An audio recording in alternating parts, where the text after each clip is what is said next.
And welcome everyone to the Wrong Button Podcast, the show where we talk all things nerd, most things video games, and genuinely anything that suits our fancy. Hey Tyler, guess what? What? Wrong button. Now with sound. You mean they didn't appreciate our interpretation of the progression of TV from silent movies to now?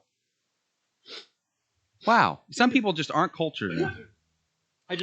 I tried to send you. Oh, I forgot to hit send on the whisper. Put it in the chat, please, guys. If it's ever muted and you see us talking like nothing's happening, it's because we don't know. Please make me look like an idiot and just say, "Hey, dude, you're silent." I know we. Now you're gonna have me. Okay, cool. I had to unmute myself there for a second to be like, "No, I know I did this. I know I did this." Tyler, 3 episodes in. My heart hurts. Feature length film start. Like, actually really kind of excited to get that for the first 3 episodes. So we're on the Clone Wars, the finalist season. The final season. We're serious this time. Promise, we told Dave he can't go back. This has been such a highly anticipated thing for the both of us. Yep. And if you guys caught the pod on Spotify, not live last week, Chris actually brought up a great point that it really seems like they're going to end up retiring this animation style, and that has been just in my head. Oh, I'm sorry. In my head all week, and I'm like, this is the end of an era. The end of an era that has spanned since I was 11, with the debut Star Wars: The Clone Wars movie. That was when did that come out? 2008. Smack dab in the recession. Yeah, I was like signing up and joining the military. And I was 11. Wow, that's what shows an age difference here. But yeah, part of me is like, okay, that I would like to see that simply because of how cool Visions has been. I would love to see like studios. I don't care if they do like a Clone Wars Visions where they go, here's like a random battle with this Jedi we never talk about. But I will be excited if they go, hey, we like these other studios. We're going to retire this style. It told its story well. Now we want to give other people who have some really, really cool looks. Like I loved Visions for like the Astro Boy look. Of course, what was it? The old man and the Ronin in the first episode. Like they were really, really good. Thought they were cool. Trigger had an amazing episode with NPH. And so I would love to see like a Trigger Star Wars. Like just make it over the top and zany. But there's so much telling nature in just the first 3 episodes, with one, some of the heavy-handed foreshadowing, and then 2, some of the imagery of just like time is running out. I'm getting goosebumps with you just mentioning the imagery, because that's something that Bad Batch has played on since its inception, whether it be showing the empty facilities at Camino seconds before the Empire bombards it. Here with Omega's confinement, this is something that they've done well on the show, and I hate them for it, because I'm just sitting there and it feels a lot like the last season of the Clone Wars, because this is the final season of the Bad Batch, and check. Oh, did we go dark again? No.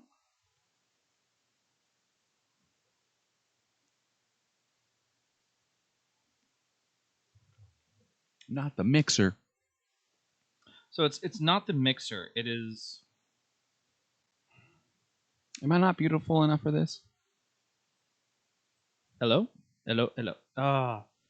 Okay. Well, we're gonna kind of restart this one. You guys are gonna get 2 openings. Welcome everyone to the Wrong Button Podcast. And this is why you tune in live, because you get our lovely faces twice, and we get to just restart here. It wasn't even. Well, we're live. And because apparently Audacity just decided not to work, you're like standing right in front of the camera. Yeah, you don't get to see my beautiful Hi, face. Mrs. Play. All I'm hearing yourself is struggle. No, it was literally. This is gonna be the most like. Okay, if it's done, it's done. You don't have to indulge me. The top 10 stream moment of all time. Wife comes down and goes, "Why are you bad at this?" Love you too. All right. Thanks for the cameo. Welcome everyone to the Wrong Button Podcast Show, where we talk all things nerd, most things video games. And if you guys are seeing this fantastic live version, because the video version goes up unedited on YouTube. Yes.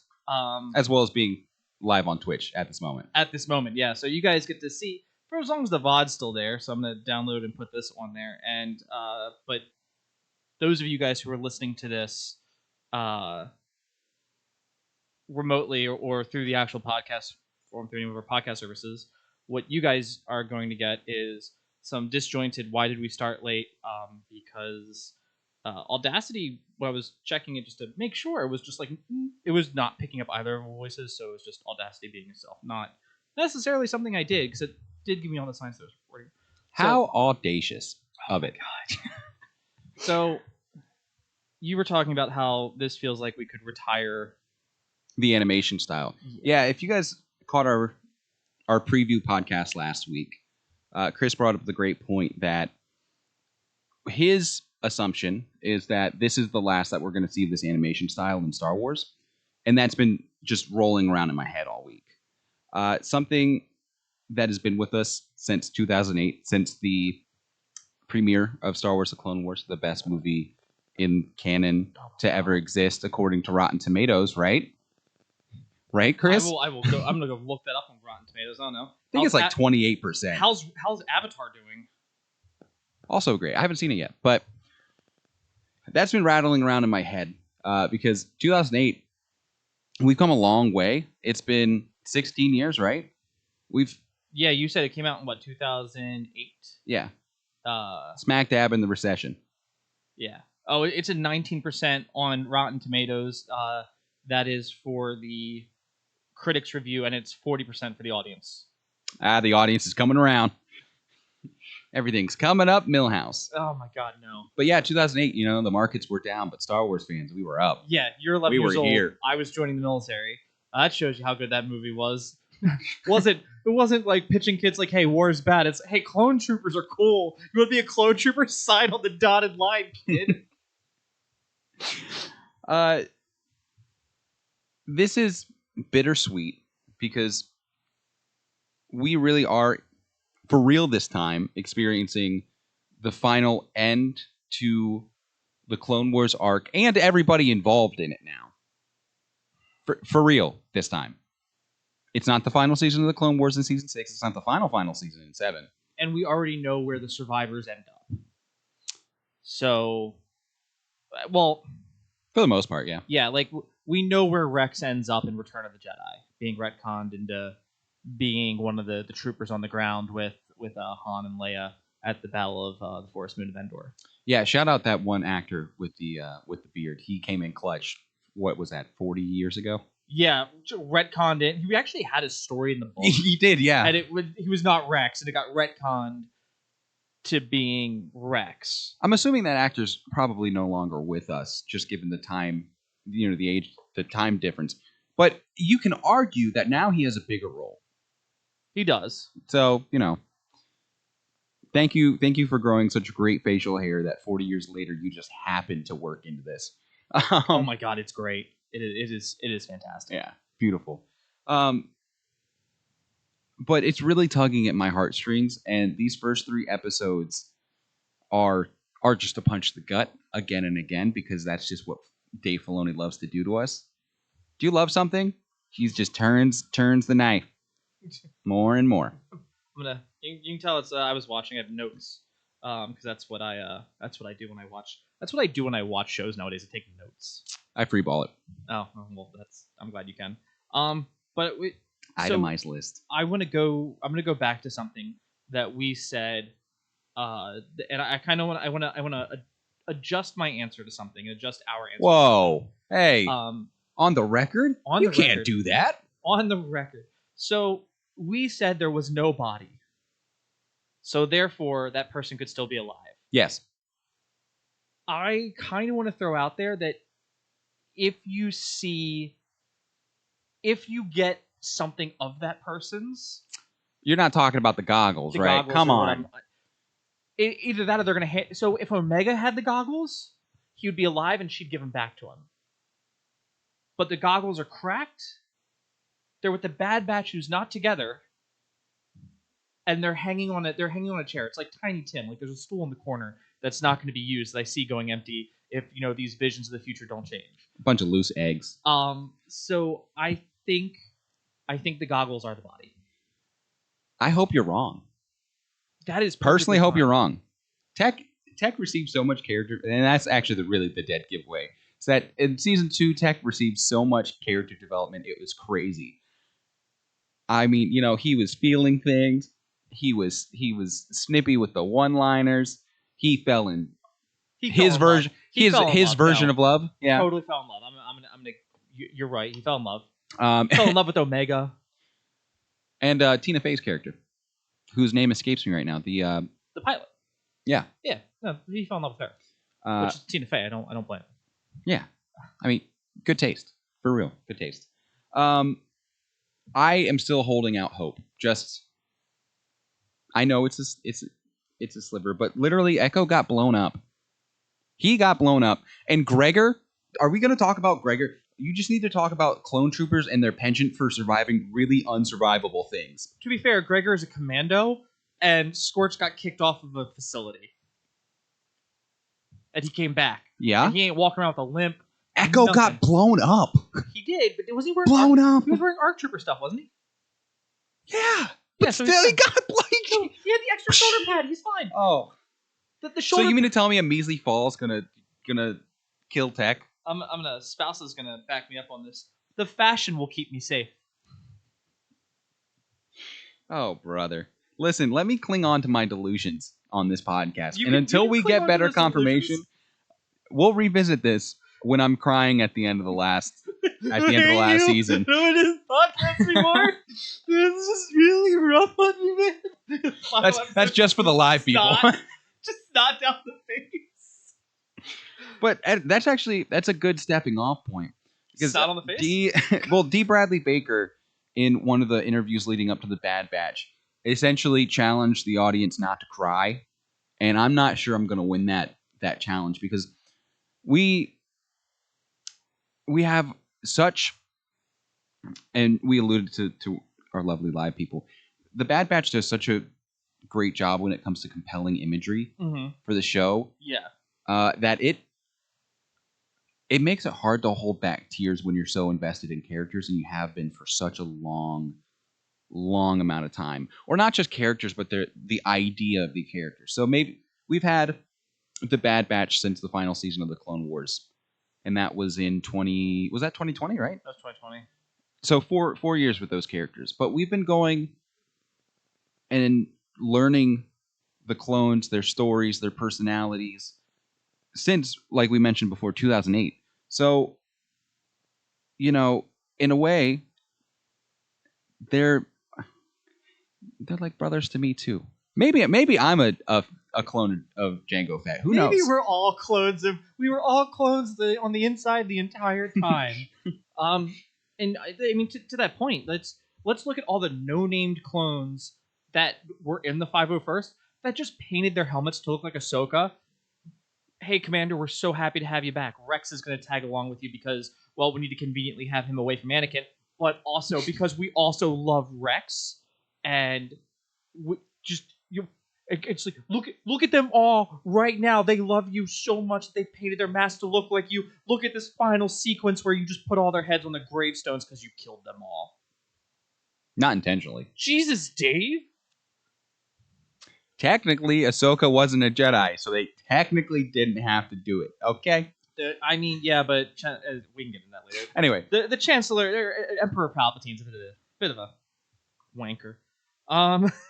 So, starting off with just the first episode, because they did a really great job in breaking down the episodes. I love how we got an Omega and Crosshair episode to start us off, and then we pivoted to Hunter and Wrecker trying to find them. And then we got a really exciting, and I didn't expect it this early in the season, a really exciting escape. I didn't expect it this early in the season, too. Because I said we're going to get 3 episodes in before something happens. And to be fair, like... That is the third episode. You are right. Third episode. and it is the end of the episode. So we got 3 episodes of like what is everyone up to, and I think we got, because the first episode was the long episode. Didn't it was just Crosshair a little bit, but Omega and Omega's life. So we start off with this episode with Omega has been at this colony, this facility for 21 days. Counted the hashtag or the tallies on the mall. She really is a badger. She really is. She is such a badger. And then so we counted those tallies. It was great. And then she goes out. It starts her day with Emery coming to the door, going like, "Good morning, Omega. We've got a lot of work to do." You know what it really got me to think of? Like GLaDOS in the. Did you ever play Portal 1? A very long time ago, yes. But like GLaDOS comes in like 2 or 3 times, and it's just this like, did I do that level? What and so she goes out, and at the beginning it like tells like she walks by Crosshair, who's getting marched the other way, and she's like looking at him like, "There's Crosshair. There's my brother. He's not the horrible like monster that I thought he was."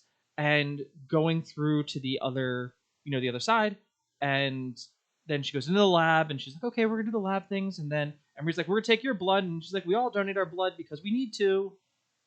And you like goes to mean Nalase. Nalase. I was like, New Wave.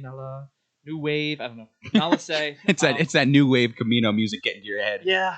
Well, we go to see Nalase, and Nalase immediately destroys her blood. She's like, "They took your blood."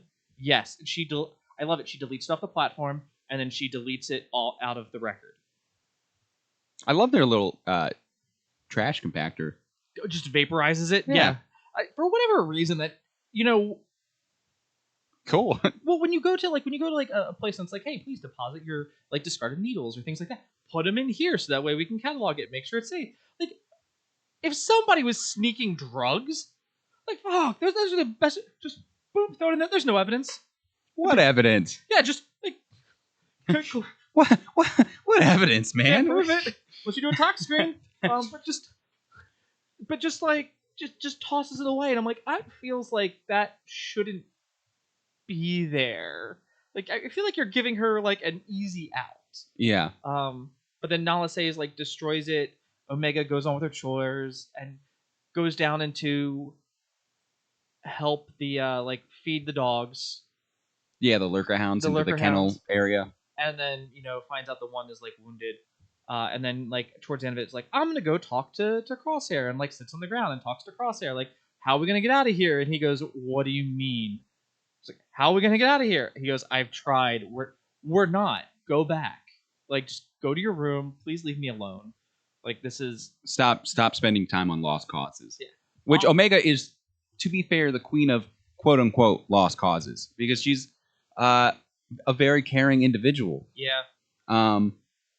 And really, this speaks, I think, to a lot of us who have grown up through the years watching that sort of sequence, is that as the time goes on, you nailed the time jump, by the way. They perfectly did that time jump. Love Omega's hair as it gets longer. Great character design. Yeah, love that she woke up after the fade, like her eyes closed, it closed, and then it wakes up and just tallies. Nothing but tallies. And everybody at the same time is just sitting there like, "How many tallies? Count the tallies." 100. We counted 150, by the way. So somewhere in that range. An American school year. So that's about 8 months. Mm-hmm. But it really speaks to us who have grown up, who have entered adult life, and you're really just going through the same mundane process. It's really speaks to this sort of. I know this is going to sound very sad, but you enter your adult life, you're filled with so many passions and dreams, and for so many people, they can just kind of go out. The spark goes out over time, and you see this happen in real time with Omega, because she just continues the same cycle day after day after day, and that's how a lot of nefarious re-education facilities or any type of reprogramming facility will do that to you. That's how you break somebody and get them to follow your cause. Yeah. And I mean, it worked with Crosshair, because look at him. He called himself a lost cause. But like it's heartbreaking to see. It's the first kickoff to this last season of the Bad Batch is just so heavy. Well, because you're taking this rebellious, I'm a Bad Batcher, I'm a defective clone, these are my brothers character with Omega, and you're essentially breaking her down into just nothing but another lab assistant in this top secret facility. You're putting her back to where she was before, like, she went on any adventure. Mhm. And for those of you who know, one of my favorite topics is the scouring of the Shire. For people who aren't like read up on Lord of the Rings, Merry, Pippin go back to the Shire, and the Shire's been overrun by bandits. And Merry and Pippin are hobbits, but they've now fought in war, so they just kill everyone. They kill all they kill all the bandits and literally save the Shire. And the idea is, once you experience something, you can never go back to who you were before that experience. So it's like this idea, and the easiest way to do it is like, okay, I'm an adult now. I could never go back and live my high school life. Nope.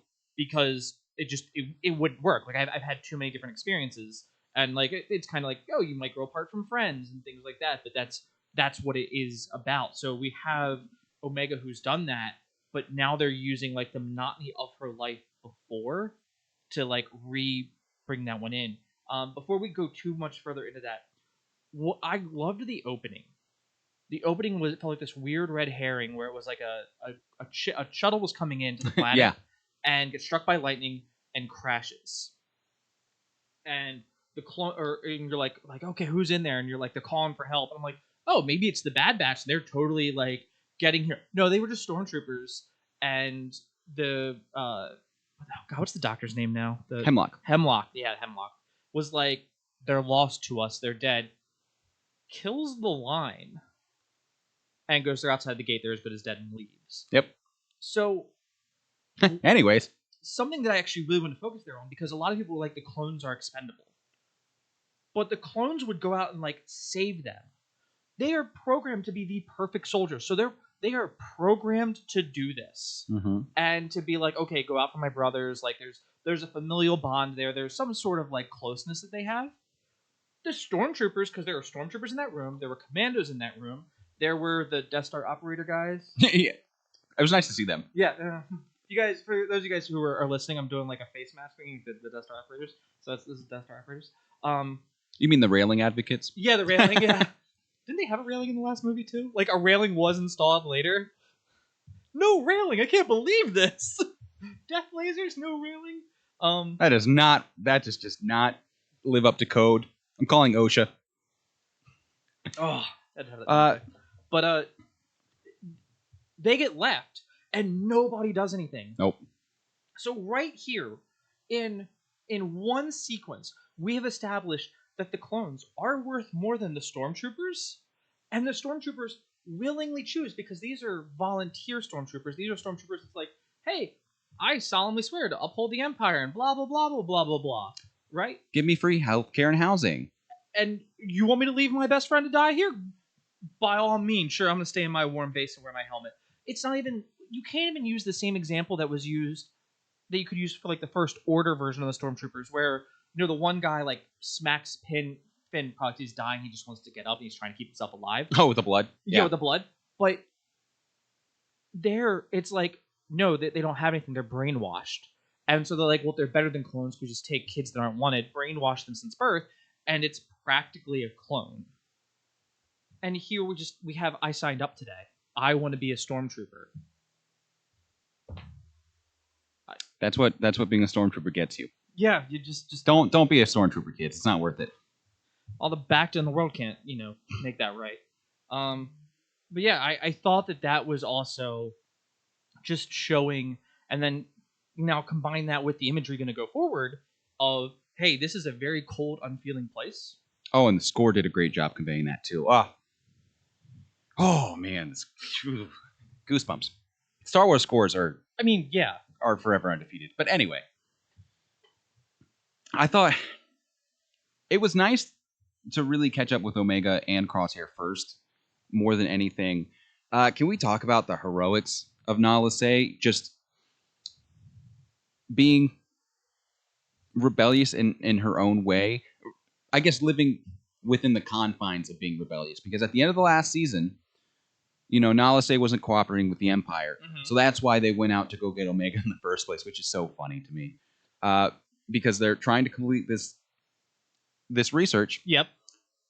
Nala Se's not helping them, so it's like, oh, hey, let's go get her little lab assistant, convince her to help, or else something will happen to the lab assistant. And I love the fact that it goes on in this one where it's like they can never test your blood.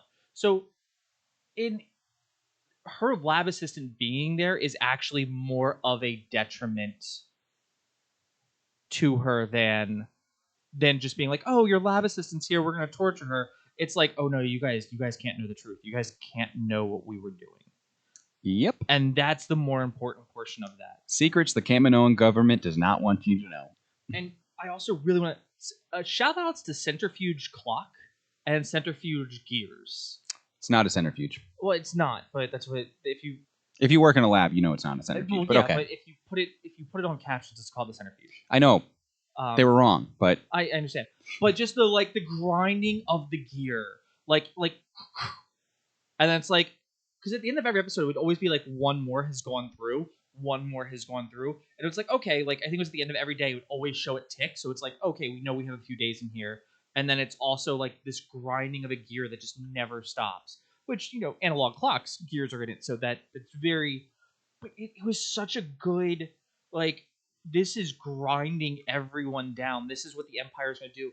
It's going to reduce you down to this ooze in a bottle. Yep. Or blood. And beautifully animated too. Especially, I guess, just whatever testing compound they were putting in the vials of blood. Very, very, very pretty artistically.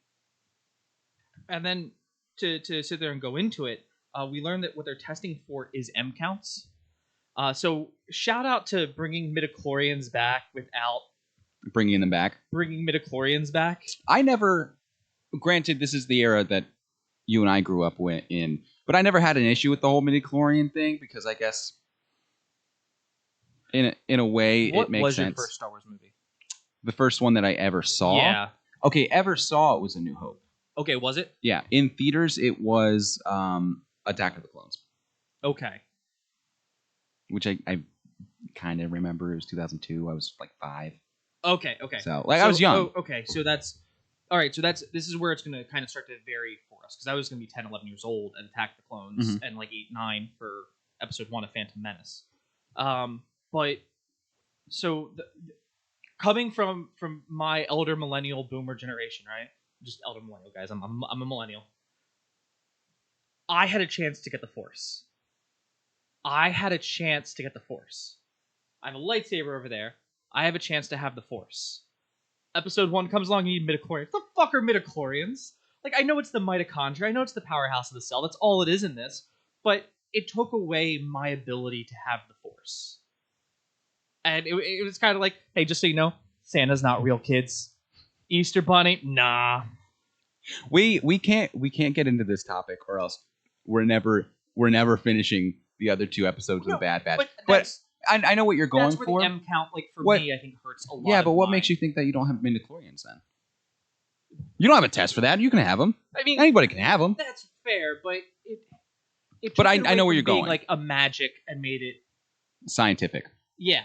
However, going into this in the future, I have some theories when we actually go into the M. Yeah, I'm just saying for me, that wasn't what I was so up in arms about. Okay. Just, here we are hitting all the divisive Star Wars topics. But I mean, it's such. So the last season of The Mandalorian, and then this season are so big for, like we've said last time, this is setting up how the Emperor comes back. Mm-hmm. This is setting up how, why this is all happening. Could midichlorians be good for the story? It sets up so much, and it's needed to fill in a lot of gaps and make it feel less silly and clunky. Clunky was I think the big word that we used last week. Yeah.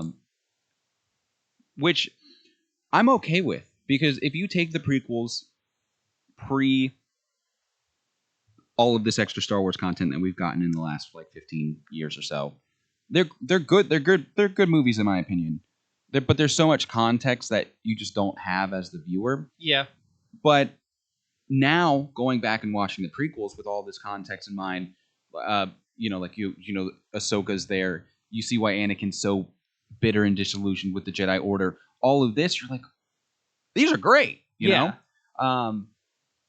I think that's going to be good for the sequels in time. I'm hoping I also get that feeling with watching the sequels in 10 years when we have more information about how Palpatine returned. I think we're going to have somehow. that by the end of this.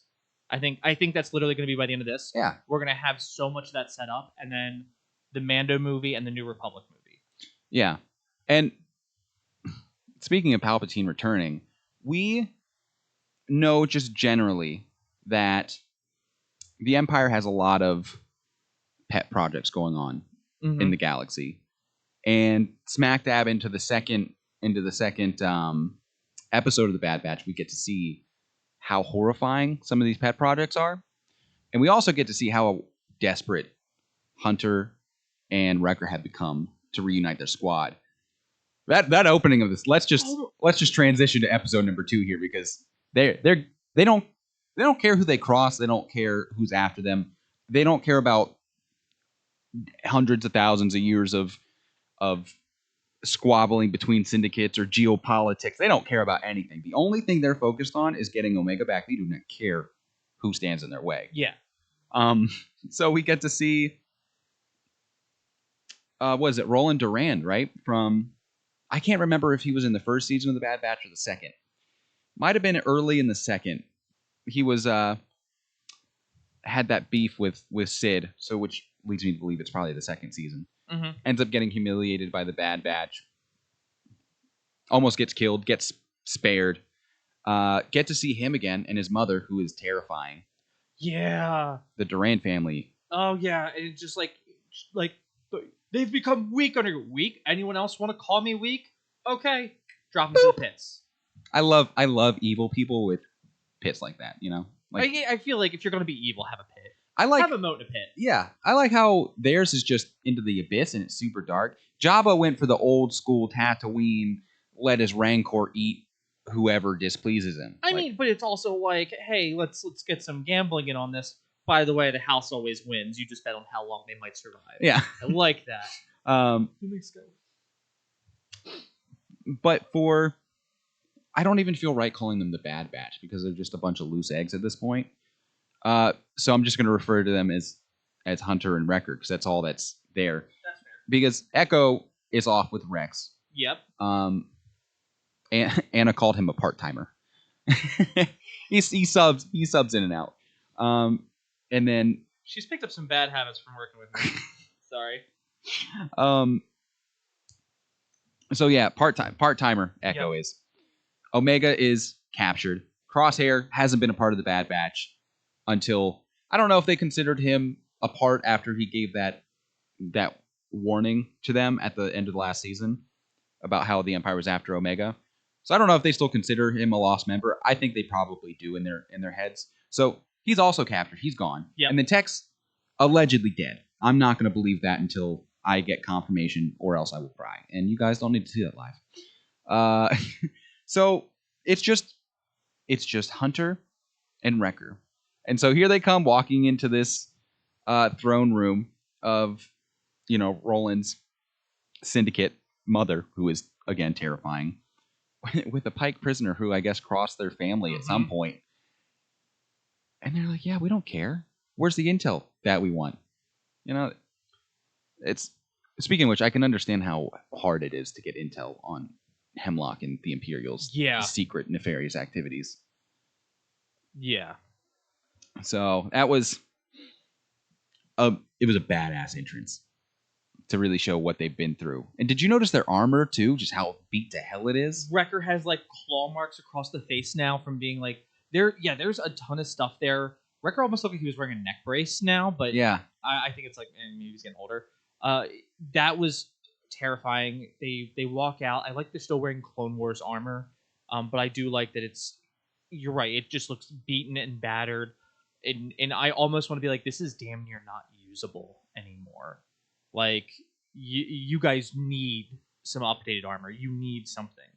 Um, yeah, but then they sit there and they're a little curt with the mother, and then she's like, "Okay, look, I'm gonna let you go. You guys are obviously in distress.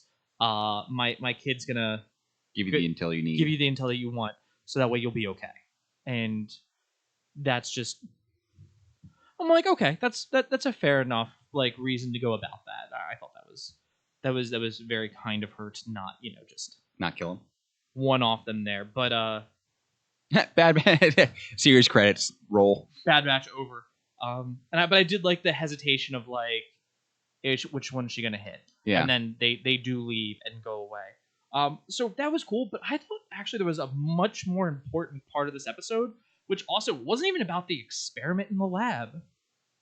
We got to see clone kids, Yeah, we did. and so I was talking to Anna at work today, and I was like, I haven't thought about them since like the Boba Fett episodes of the Clone Wars. I mentioned those exact episodes. I was racking my brain to see if we had maybe seen these kids before, because you're scanning your brain. And I also went to the Boba Fett episode, but if you remember, in the first season of the Bad Batch, the cadets got transferred off of Camino before we see them. I think they were maybe talking to Nala Se. There were 3 clone kids. I don't know if they were the same kids. Yeah, But they were being transferred off of Camino prior to, the Empire blowing the place sky high. but it's one of those. It was one of those aspects though where I was like, I haven't thought about them. Like in totality, I have not thought about the clones that were still being grown for the Clone Wars. I have thought about like the clones, like sure, Yeah. but like you totally forget, like no, these guys started as kids, and now they are older kids that just look older because of hormones. But I I was like, oh my god, I discounted all you guys. I totally forgot that you were. Holy fuck! What happened to all of you? Like, how many more batches? Like, what was it? We have like 1 million clones for you, with well over like another 100 million on the way, or what have you. And then they're still making clones because that's how we get the squad for the Rishi Moon. Yeah, the moon. Like they're younger clones. Yeah. I was just like, it was one of those things where I was Squad. like, I felt so terrible going into that being like, I haven't even thought about you kids. Well, you see what happened to them. The Empire got to them, and now they're being used for hard labor in their secret evil laboratories.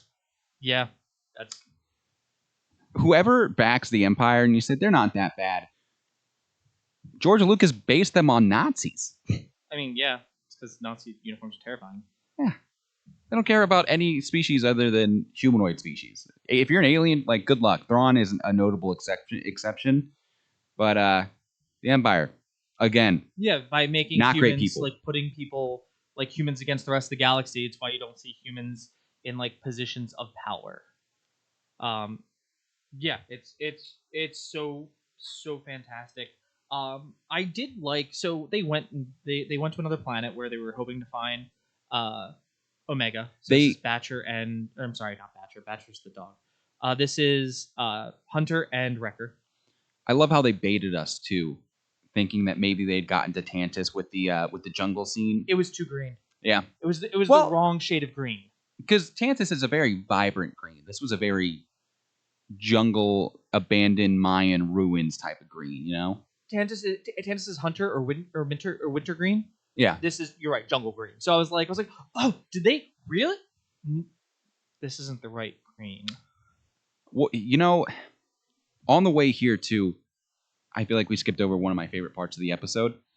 Is that we get this scene between Hunter and Wrecker, where Wrecker's updating Hunter on if they can get help from Echo and Rex. And I think they were 2 rotations away or so. Yep.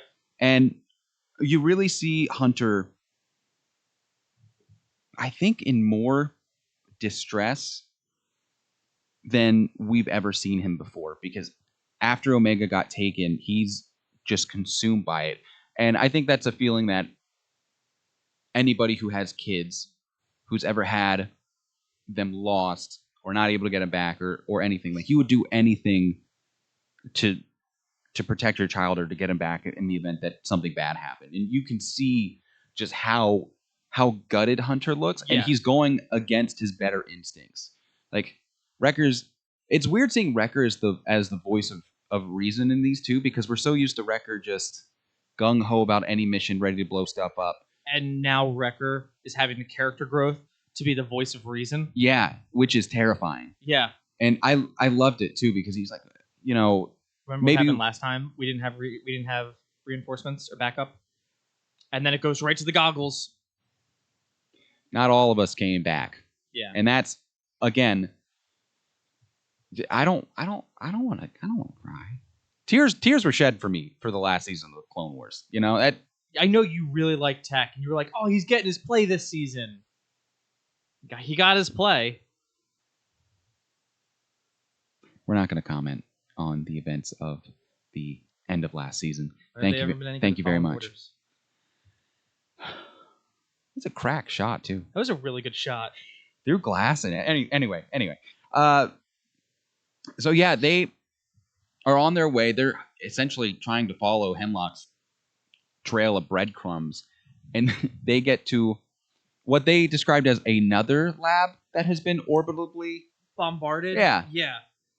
which is crazy. That place looked terrifying. And that's when we get introduced to the 3 clone kids. And I wasn't expecting them to really run into anybody. Was not expecting clone kids at all. I thought that was a really unique kind of wrinkle of the episode. And it goes to show what you really harped on earlier, that clones are loyal. Clones will protect their own. They have morals. They provide more value to you than a stormtrooper. Which, you're right. I don't think the Empire cares about value. They're looking for the cheap and submissible option. I don't think it's that the Empire wants that. It's that Palpatine is not governing a body. He is governing a way to keep himself in power. Like, Yep. He's doing the most Sith thing, and even by doing that, he plays like the governors against each other. He dissolves the Senate and goes, the governors will keep their systems in line. Hey, that governor's against them. Just send out and then we have the battle station to keep them in line, and then Darth Vader to keep that in line, and then I'm still Darth Vader's master, and I know he never plays anything to actually be. He just even when we get to that later, and Hemlock has a conversation, and you can tell that it's very much reminiscent of the scene from Rogue One, where evil friend for the Empire who helped build the Death Star. Oh, Krennic? He's like, don't choke on your ambition. Like, you could see the direct parallels between the two of them. Darth Vader dad jokes are so funny. I laughed so hard when he said that in theaters. I was cackling to myself. I had a lot of people go, I don't like that Darth Vader made a pun. I'm like, well, he's a dad. He doesn't know it. Come on. I think it's just genetics. Like, he was dad. He was getting. Ahsoka. Yeah, he was a dad. You caught Darth Vader on a good day where he doesn't hate everything as much. Yeah. But one of the things that I love. So we get to this planet and they tell you they meet the clone kids. It's like Mox, Max, and somebody else, and they're like, don't touch the vines. Dave Filoni must have been playing some Resident Evil before this, because it was just Plant 42 from the first Resident Evil game. Shout out to those of you who know Plant 42. But it was just that, but so we know that they're developing bioweapons. We know that the Emperor possibly wants to grow another kaiju, from that one episode in the Clone Wars where they had to stop the giant. What was it named? Yeah, and we know that he's still trying to do that. the Zillo Beast. The Zilla Beast. And then here it's like, okay, well, what else do we have? But the other thing was, they went in there and there's so many spores. What are the odds that it's supposed to be like a sentient way to also produce spores to kill off clones? See, we've been talking about what happens to the clones, and this is the entire reason the Bad Batch exists, is because this is playing out for us. Mm-hmm. And I was actually thinking that same exact thing, because they've been shipping all these clones out to facilities and using them as test subjects. But not the commandos. No, not the commandos, because I just they're built they're different. genetically perfect. I believe so. Yeah, Yeah, they're like the perfect versions of the cloning process. and they're like, unquestioningly loyal. There we yeah. go. Oh, it's because they retcon the books. And our favorite video game. Not all of it though. It's soft. It's soft confirmed. Yeah, it's very soft. Soft confirmed. But you notice that with Crosshair too, how he has a slight tremor, and I'm not sure if that's due to the PTSD or any nature of experiments that they've been doing on him. So when we get to the third episode, I figured this is where we're going to talk about some theories. Yeah. Um, But also when you mentioned the spores, shout out to all the wonderful Halo players out there, because I was thinking about the Flood nonstop. Disgusting, just nasty creatures.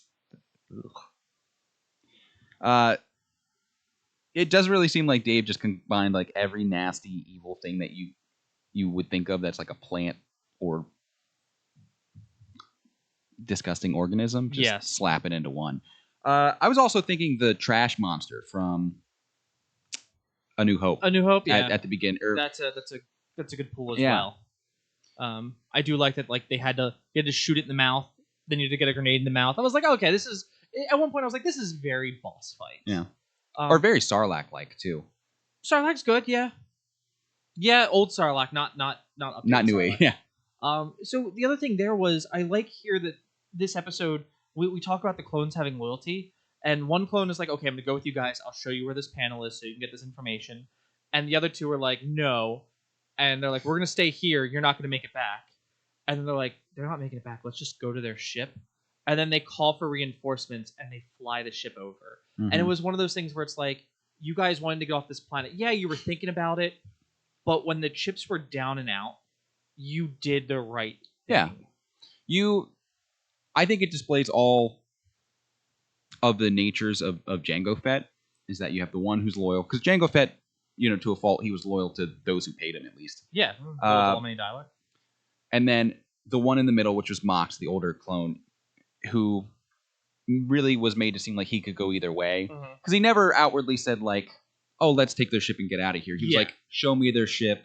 Let's go look at it, see what we have, what we're working with. And then the clone that went with them was making the argument like, these clones came back here. Obviously, they're not with the Empire. They're missing a person of their squad. It's our duty to help them.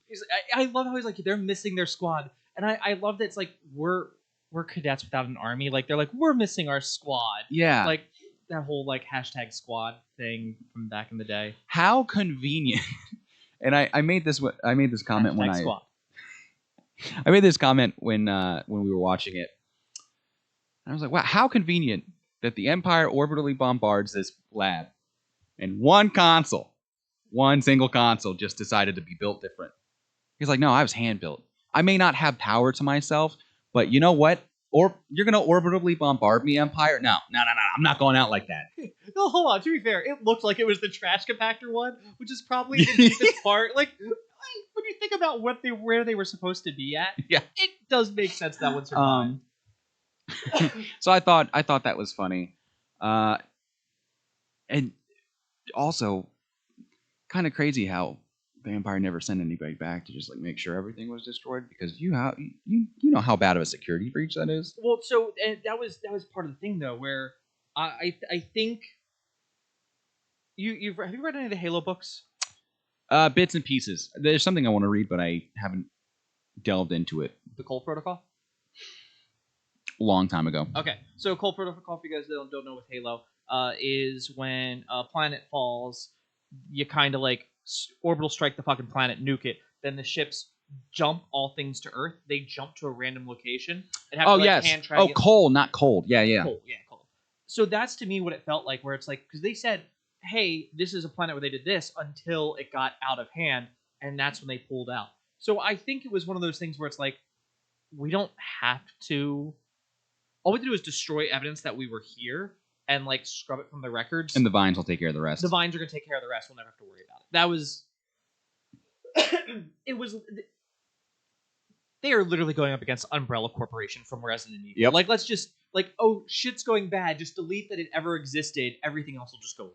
And I'm super, super thrilled because we got the star of the show in this episode, Gonky.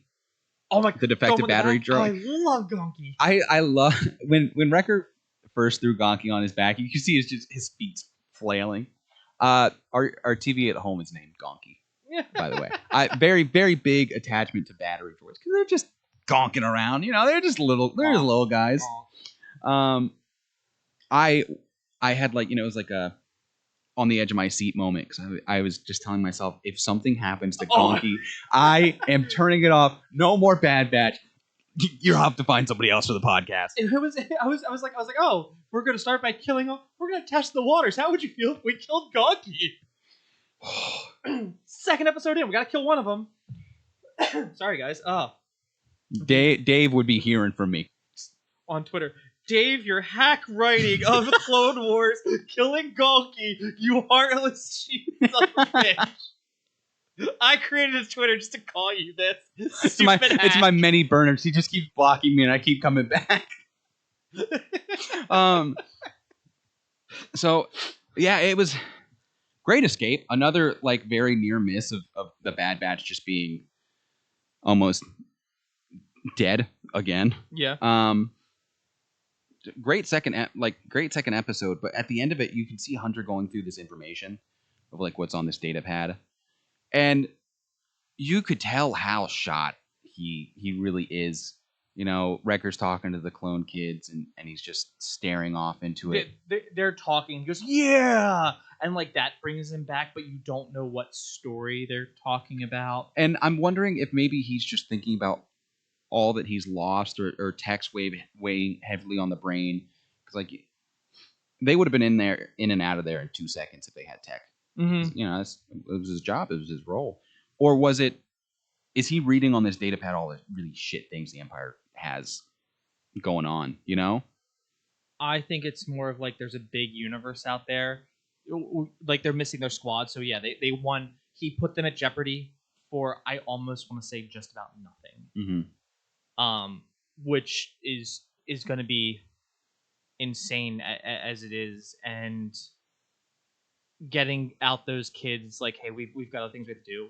I wish he was taking them to Rex and not the island, but I'm well, I guess they're kids. But I'd be if you guys want to learn to be clones, we know where they're at. We can still get you trained. I mean, that's been Hunter's prerogative from the very beginning, because he tried to dump Echo for her own good. Omega? Yeah, Omega for her own good with Cutler Quain and his family. Because Hunter just wants them to live a normal life. Get out of all. He's even more now. He's really seeing the fact that you're not going to take down the Empire. This is, I don't want to call it a futile cause, but it is a futile cause, Whereas in the very beginning, Crosshair made his choice. He was serviceable to the Empire. Made sense to him. That's the choice he made. But with the rest of the Bad Batch, they've gone such a different route that I think if they can get everybody back, at least, if they can get Omega back, that they'll kind of see how, if it's possible for them to transition into civilian life. Because we had that arc on Pabu last season, and I felt nice for them before the whole tidal wave. Yeah, before the tsunami. But it was nice to see, just for a very brief second, what a future looks like for them, not as soldiers. And honestly, to be fair, they tackled that in the, I don't remember what it's called. It was the book between Fallen Order and Jedi Survivors, where it's it's Cal Kestis and the crew, and they're running around and they're doing things, and it's you guys aren't scratching the Empire. Not at all. The whole point is the futility of it to keep fighting, but the little win in there is that they're the reason that the path exists. Yeah. And it's okay, so they started the path, which was in Kenobi, and we know can get people out, and we know it's other places. So shout out to Quinlan. Yeah, so Quinlan's there. So we know the impacts were made, and this is kind of why I'm going up there. There are probably a couple hundred Jedi left. They're just being hunted down one by one at this moment by Darth Vader. Just heads up, that's where a lot of them, or the Inquisition. Yeah. There are a number of things. You're right, but I do think there are a couple hundred out there. And you also got to think about what happened to the one Jedi whose ship broke down, and he's just been fucking stranded on a planet. I'll get a distress beacon out. Someone will find me eventually, and he has no idea what's going on. Are you talking about the one in? No, I just mean like just pick a random Jedi. That's Oh, like, yeah. like just he's just preying on a planet. He went there for a sabbatical, and oh shit, the Empire's here. What happened? So like Kind of almost like Ezra, who's lampooned in a different galaxy. Yeah. In Ahsoka, and they're like, "What happened? That happened." Oh, yeah, it's a lot to catch up on. But that gets us into the third episode, which is by far my favorite because, first of all, I knew to expect we were going to see the Empire or the Emperor at some point. I'm sorry. I that wasn't at you. That was me just going like it. Like Oh, the it was third paced. episode just Yeah. goes bam. We're going. We've talked about previously with the Bad Batch is that it's such a good show, but it definitely had that Mandalorian. I don't want to call it a flaw, but to me it's a flaw because I like story progression. That it felt like, oh, we need to go here to do this job to get something to advance our goal elsewhere, but then we have to go do that again. And that's what a lot of the side quests for the Bad Batch in the past kind of felt like. Whereas we had this whole story with Rex, Rex showed up and the clones, and all of those instances of major story progression were sprinkled throughout the first and second seasons.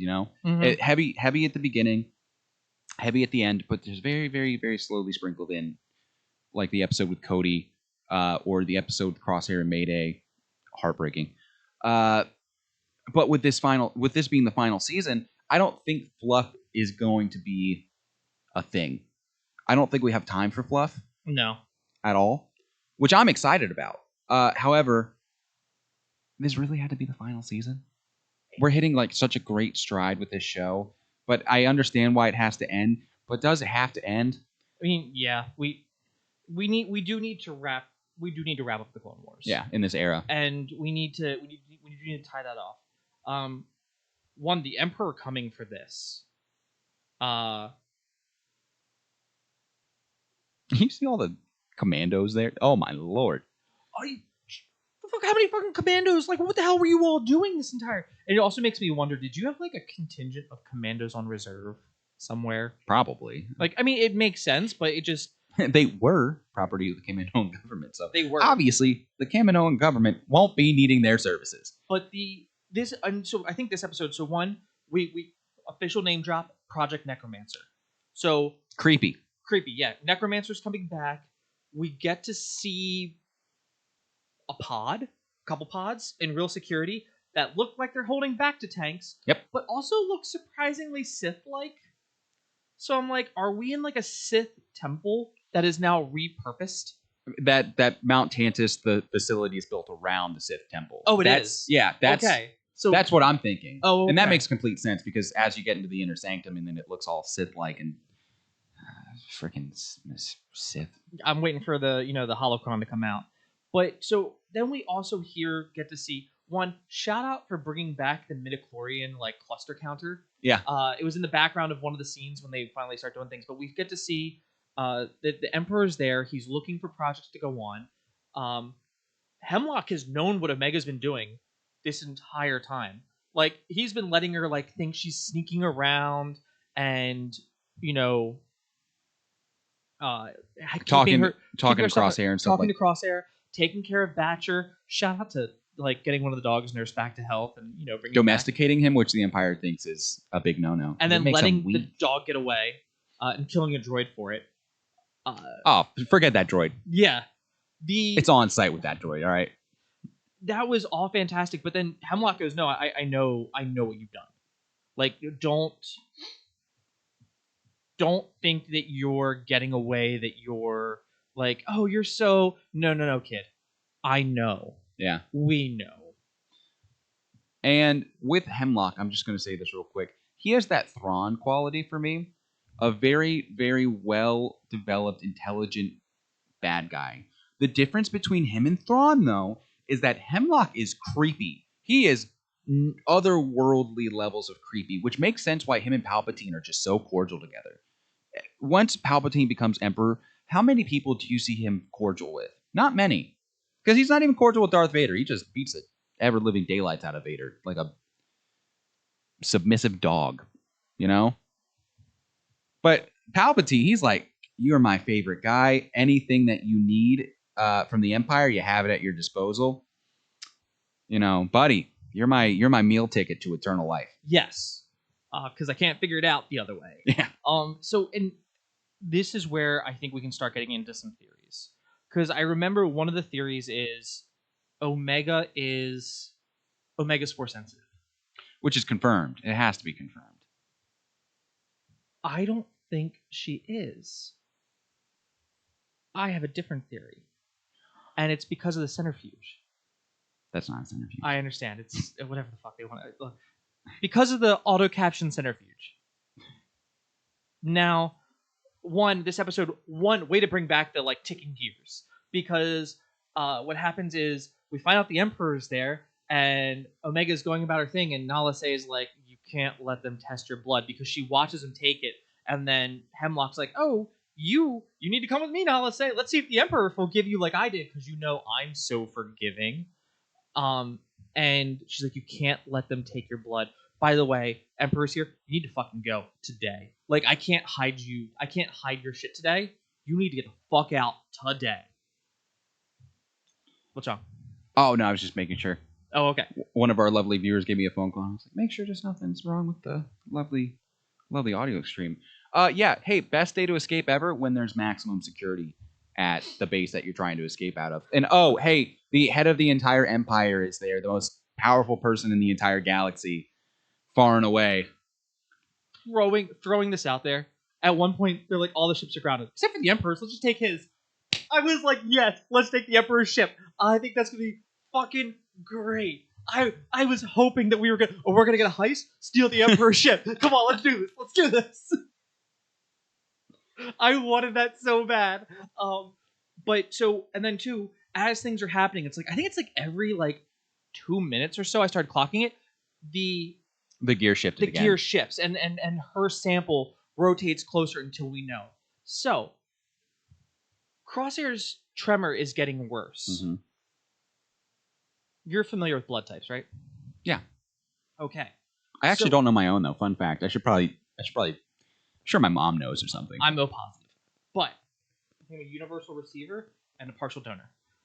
Anyway, so blood types work in ways where it's your blood has to match what it is. Your blood has to to match in order to be accepted. Otherwise, it creates antibodies, freaks out, and your body kind of kills itself, right? What if Omega is not a... What if when the Emperor dies, he transfers himself and his midichlorians to a new body? And that's how he's able to maintain his self? That's how he's able to keep himself alive, but he's also decrepit, so the body's probably breaking down faster. Yeah. So if they had Omega, I think Omega is like a universal receiver where they can make her force sensitive, and the other clones, every time that they do it, they're trying to force midichlorians in them, and they're giving them blood poisoning from giving them something that doesn't match in their bodies, and that's what's causing the tremor, and that's why it's affecting... That is why it's now affecting Crosshair so much, because he already has something special about him, mm-hmm. and now they're trying to force something else, and his body can't take it. So it's slowly breaking down because they're constantly putting it in him. So I no longer think that it's that she's force sensitive. It's that she can take on midichlorians. So if you put Luke Skywalker's blood in her, she would have his whatever that gives him to the Force. Okay, yeah, that's a pretty sound theory, actually. That's my theory on when they put it in there, because you always see the drop come into the tube. Mm-hmm. They're dropping midichlorian blood in there to see if it'll accept it. And that would also make sense in Rebels. What's her name? The Jedi that they use her mind to lure other Jedi. Oh, there. Luminara? I bet they have Luminara. They're dropping Luminara's blood in there. Oh, that'd be creepy, they're man. Literally Don't do draining that. her from the blood from her. You think she's alive at this point still? Then maybe as just a prisoner. We know she doesn't. Or she's vacuum sealed. You. Anyway, I'm not going to think about that because that's disturbing. I mean, it is. But I mean, that's right up Hemlock's alley and the Sith alley anyway. In general, great theory, Chris. That's my new theory. It's not It's not that she's force sensitive; it's that you could make her force sensitive. Yeah, because we still don't know her quote unquote defect, which makes her defect, but that's actually an attribute. Yeah, other than the fact that she's female and blonde. Yeah. I thought it was the oh shit meter of that third episode went from 0 to 1,000 so lightning quick, because when Palps is about to arrive, Hemlock's like, oh no, let's say, come on, I got this other clone doctor that can take care of your stuff. Nala says like, listen. I'll do it when I get back. Yeah. And Hemlock's like, no. She got it. She's capable. But I just love Nala say, this is her atoning for what happened to Fives, by the way, and for what the Kaminoan government purposely hid from the Jedi. This is her atoning for all of that. Yeah. Because,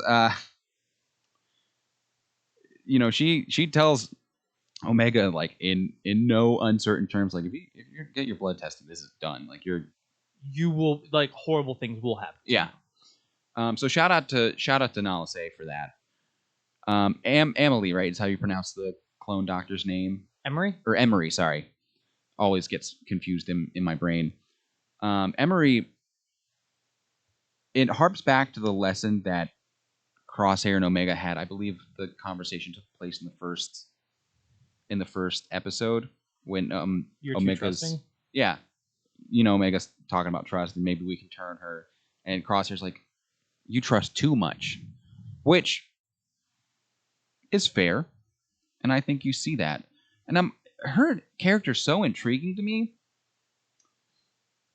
because when Crosshair and Omega are hatching their escape, and they get found out in the kennels, she's kind of like nonchalant about this. It's like, hey, just go back to your cell, go back to your room. None of this needs to be said.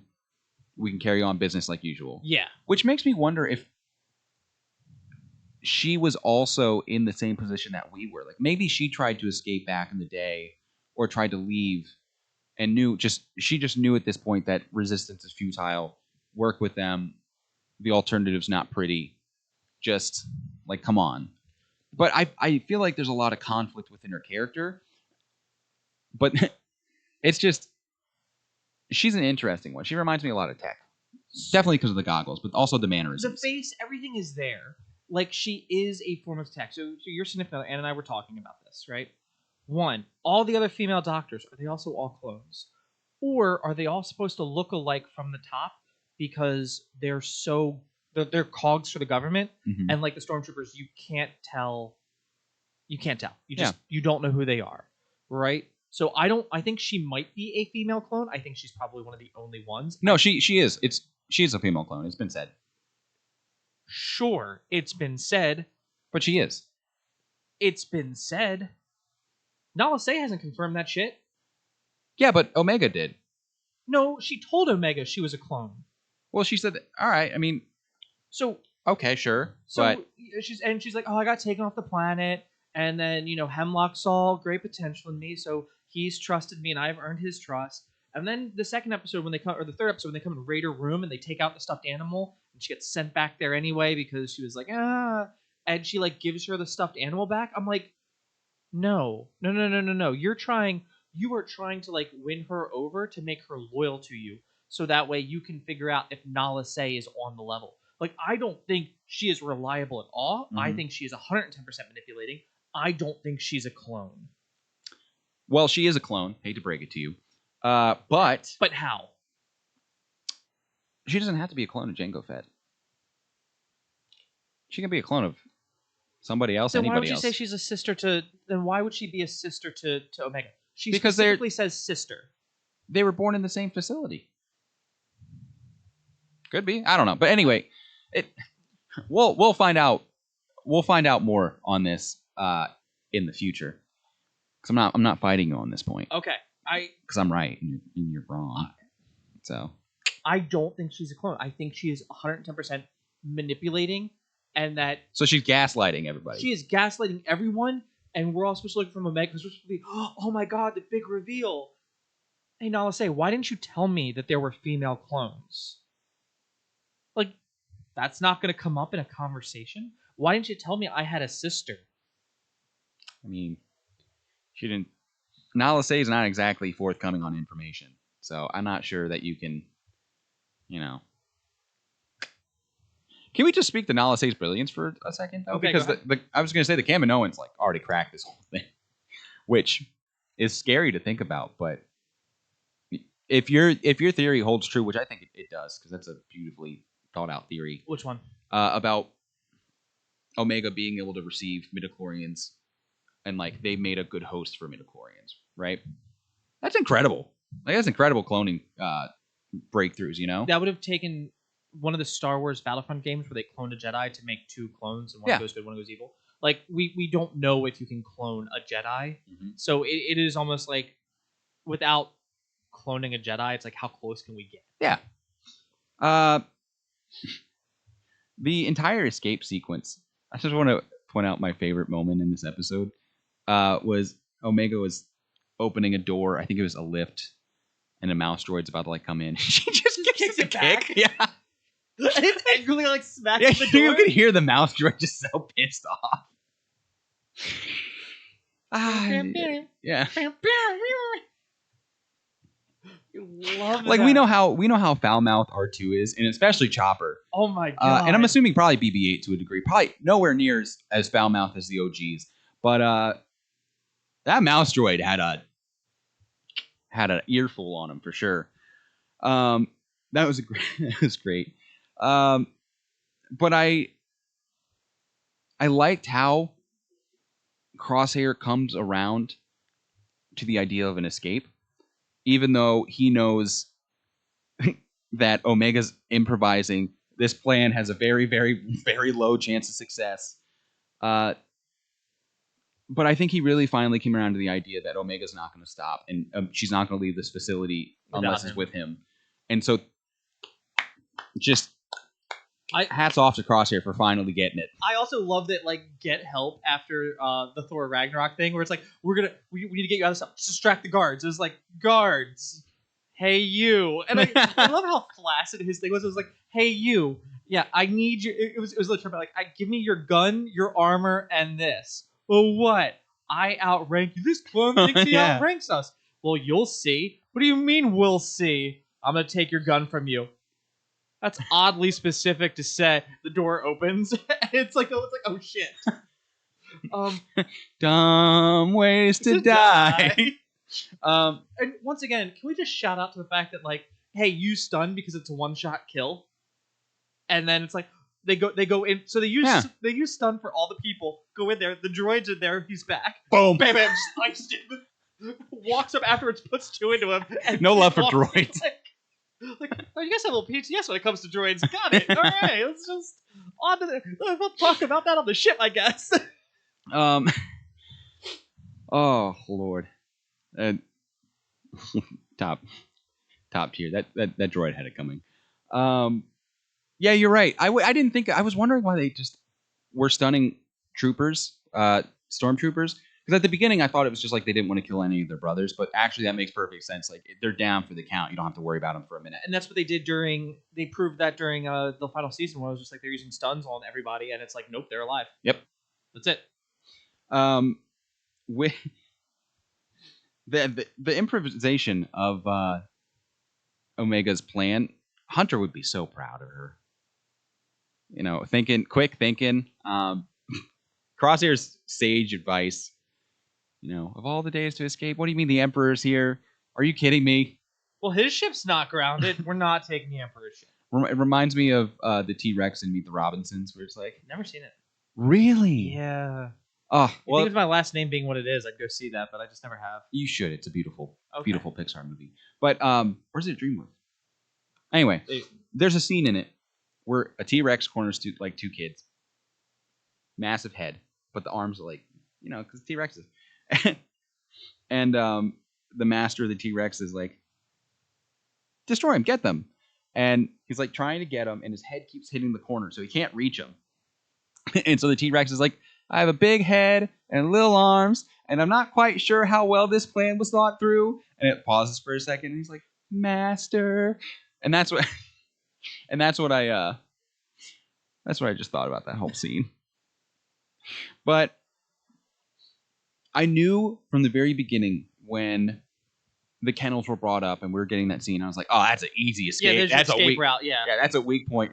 Secure facility, not the doggy door. There's your Shawshank Redemption. Go through the wall. Got it. Yeah. And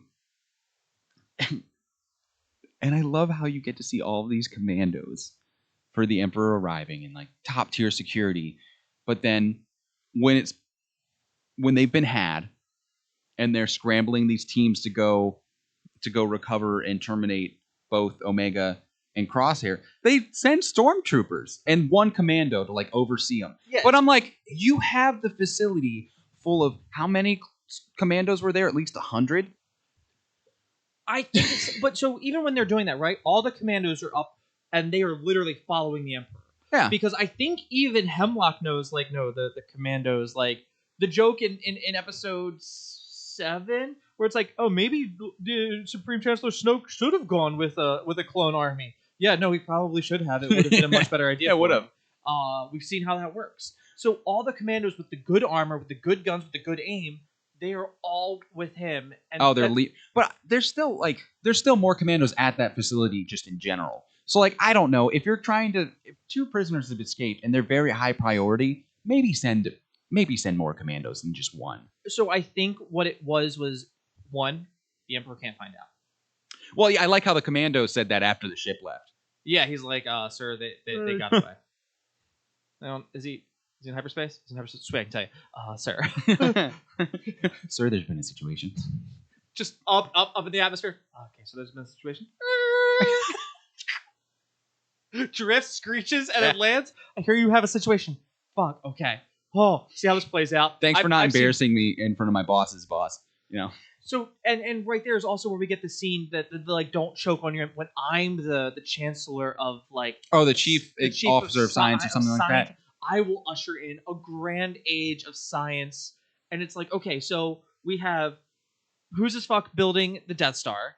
We've got Thrawn and his TIE defenders, which again, Thrawn being the most I don't know, the smartest way. Yeah, being his TIE defenders. And I also have to think Thrawn's probably also the one he's the unification officer. He's the one who's like unifying the galaxy. Yeah. And being like, hey, look, see how great all of, like, I love your art and your culture. It'd be great if it was under the Empire, wouldn't it? It can also be decimated. That's up to you. Yeah. Good guy, Thrawn. Yeah, but he does like the TIE defenders. He realizes, like, Thrawn to me totally feels like, I understand the value of like good training, good equipment, and like I understood all the value of what the clones were. Yeah. And I want to emulate that because that is the correct way to do it. And then there's Tarkin, who's just like cutting the budget. Old man, I just can't believe he progressed in age that quickly after the Clone Wars. That man got gray quick. But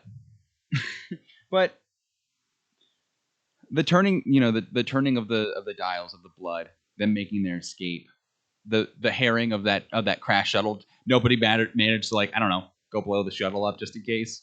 Well, but I mean, they're out there. There's scarier things that even the hounds can't keep away. And that thing was terrifying. I don't know what that was. Mrs. Play called it a pear, a panther bear. Yeah, a pear. I think it was massive. I love also they sent the Lurka hounds after Crosshair and Omega, but they had to make a business decision when they got there, because the hounds were going after the prisoners, but then the pair that we're calling it is there, and they're like, "Oh, see, we can't." That's our actual job. Yeah, it's like we can't kill, can't kill these two prisoners if we're gonna die from this thing first. Like, you gotta get it. I love how Omega had the forethought about reaching the comms on that shuttle.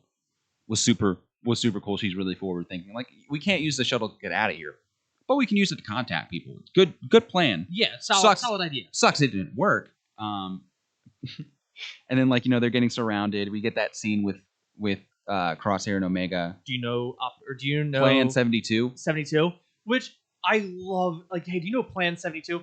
Tech made me memorize all of them. Of course he did.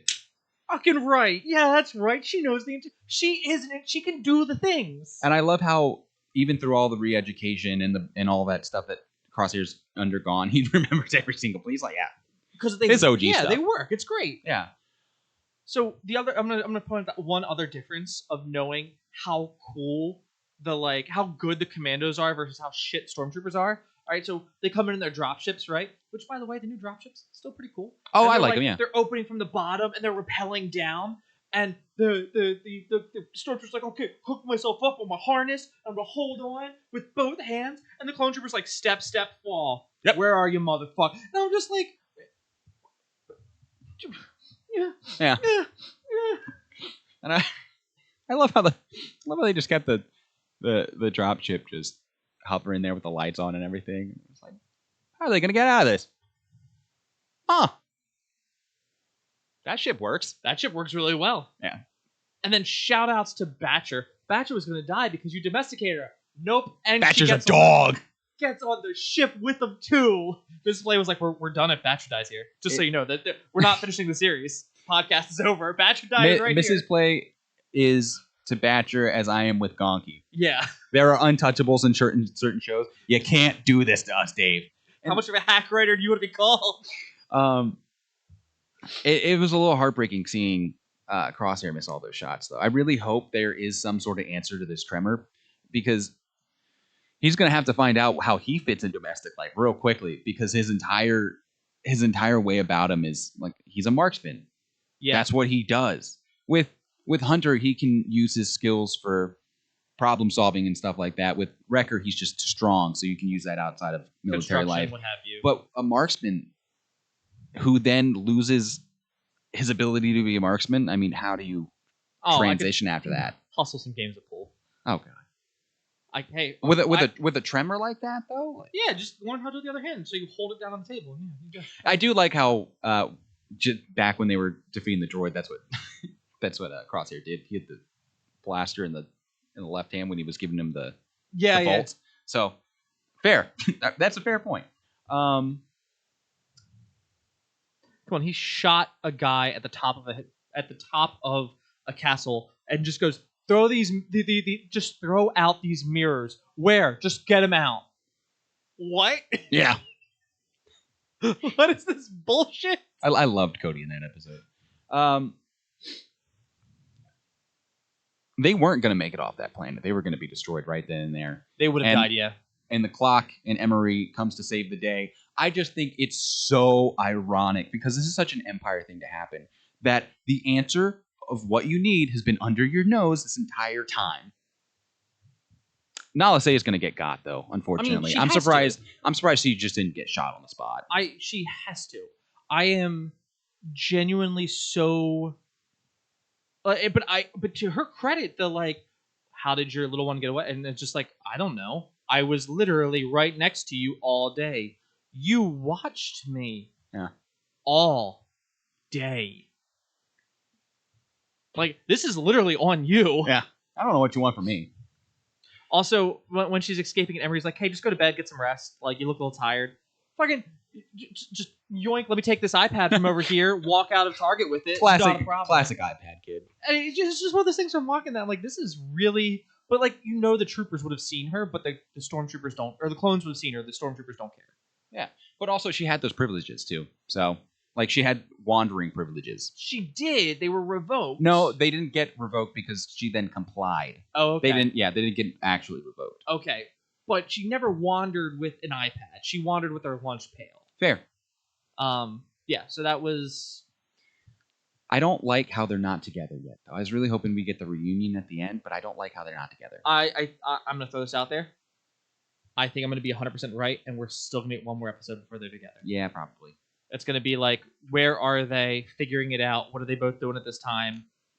And at the end of the 4th episode, or the start of the 5th, they're going to get together. Kind of feels like how everything was in Ahsoka. Yeah. We're waiting for the reunion. And then for the, hey, Hera, I'm home. And it was such a hey, mom, I'm home moment. I know we said that in that podcast, but, that's what we're really going to be. And I have one other complaint, Hmm? and it's just I know it can't happen. I'm upset we're never gonna see Omega in clone armor. You don't know that. You don't know that. The art doesn't. The only thing I can picture, right? The only thing I can picture is if we get another time jump and Omega's alive and everyone else is dead, and she's wearing patchwork armor from everybody. We don't know what happens yet. So keep your optimism. All right. Okay. You cynic. Just throw me a character in some power armor, and I'm like here for it. So overall, though, these were 3 brilliantly crafted episodes. Well done. Yeah. As I at least like to call him on the podcast, another Dave Filoni masterclass, because that man he doesn't miss. Big Dave fan. This one kind of ran a little long, so you guys got our extra beautiful faces. I'm super stoked for next week, Wednesdays, and it's confirmed on Wednesdays, right? Yeah. So Wednesday, Friday being the podcast episode, live here on Twitch, and just dropped the socials in Streamlabs because I can do that now. Oh, sick! So you can follow us on Twitter, YouTube, if you want to go ahead and see what it is that we are running into and what we're actually doing with it. But yeah, it is. We ran a little long, but for a 3-episode premiere, yeah, an hour and a half to cover 3 episodes. That's not too bad for us. Yeah. What do you have any like? Okay, this is where I think we're gonna go. This is what we're gonna. Believe it or not, I don't. I'm just trying my best to enjoy the ride right now. Okay. I'm sure once we get into the overall goal and what Rex's and Echo's contingent ends up being, and I know we get Ventress back here at some point. Mid-season. Yeah, mid-season. Once we find out the direction they want to go, that'll be interesting. But right now, I'm just waiting for the reunion. Okay. I need Hunter and Omega back together, and and Crosshair. I want them back with Crosshair more than anything. That's fair. I want Crosshair to be okay. You know, he did some really shitty things early in this series, like when they murdered those civilians and everything, and all those, tried to melt the Bad Batch in a Venator engine and all that jazz. I'm so that episode with Mayday last season, and he ended up shooting the lieutenant. Yeah, that god awful lieutenant. That was me. I was so far back on the Crosshair train again. I was like, ride or die. In that one instance, it was like he's like there is a price too high. Mm-hmm. He goes, these are brothers. These guys didn't treat me like bad batchers. Like I got treated like just a brother. And they were guarding budget stormtrooper armor that entire time. Yeah. So like that really goes to show how little the Empire cares about you. But yeah, so I'm excited. I'm excited for the podcast next Friday. Excited to see you guys and your lovely camera lens. Like your blue screen. So ravishing today. Blue. It's this PC camera. All right. Well, if you guys enjoyed this, don't forget to like, comment, subscribe. You can follow us on Facebook, Twitter, and Instagram. Check us out right back here next Friday, roughly 5-6 o'clock ish. We're gonna try to shoot for to do the podcast. I'll try to notate that better and get you guys more hyped for it. But yeah, we'll talk some more Star Wars, some more Bad Batch, and maybe have some predictions. Remember, take care of your friends here elsewhere. You're all winners out there. Keep it weird and have a fantastic evening, everybody. Okay.